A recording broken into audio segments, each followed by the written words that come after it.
नवंबर का आखिरी हफ्ता शुरू होने से एक दिन पहले ही कड़ाके की ठंड पड़ने लगी। इंदौर में शनिवार की रात सीजन की सबसे सर्द रात बनकर आई। पारा 12.7 डिग्री पर आ गया।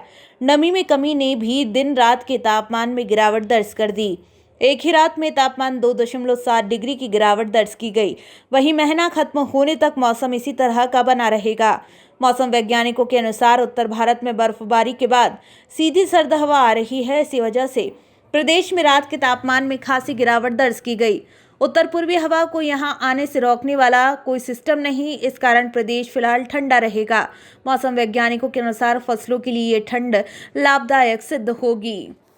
असल में अगर किसान की दृष्टि से हम देखें तो जितनी भी रबी की फसलें बोई जाती है रबी के सीजन में, वो फसल को जमने के लिए एक विशेष तापक्रम की आवश्यकता पड़ती है। वो सूटेबल है। वो इस तापमान में क्या होता है कि जब वेजिटेटिव फेज ख़त्म हो जाती है और रिप्रोडक्टिव फेज शुरू होती है, यानी कि वानस्पतिक वृद्धि समाप्त हो जाती है और प्रजनन प्रोसेस या अवस्था जब शुरू होती है, उसमें फसल को 26 से 27 डिग्री टेम्परेचर या 28 डिग्री टेम्परेचर के आसपास आवश्यकता होती है अधिकतम तापमान, और जो मिनिमम तापमान है वो 15 डिग्री के नीचे उसको प्रोसेस होने में लगता है। तो इस समय किसान की दृष्टि से तो अनुकूल तापक्रम है और जितनी भी फसलें हैं उसके लिए सूटेबल हैं। कौन कौन सी फसलें इन दिनों लगाना उपयुक्त रहेगा?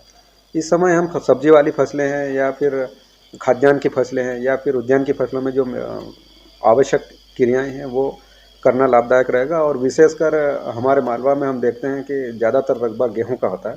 तो गेहूं में जो किसान भाइयों की फसल है उसमें एक CRI स्टेज कहते हैं, जिसको क्राउन रूट स्टेज आती है। ये बहुत महत्वपूर्ण रूट स्टेज होती है। इस अवस्था में किसान भाइयों को लिए एक महत्वपूर्ण सलाह है कि आपने यूरिया का डोज बोनी के समय दे दिया था और एक सेकंड डोज 50% रहता है, वो यूरिया के डोज के साथ में सिंचाई करें, जिससे आपकी गेहूं की फसल है उसमें अधिक लाभ प्राप्त किया जा सकता है।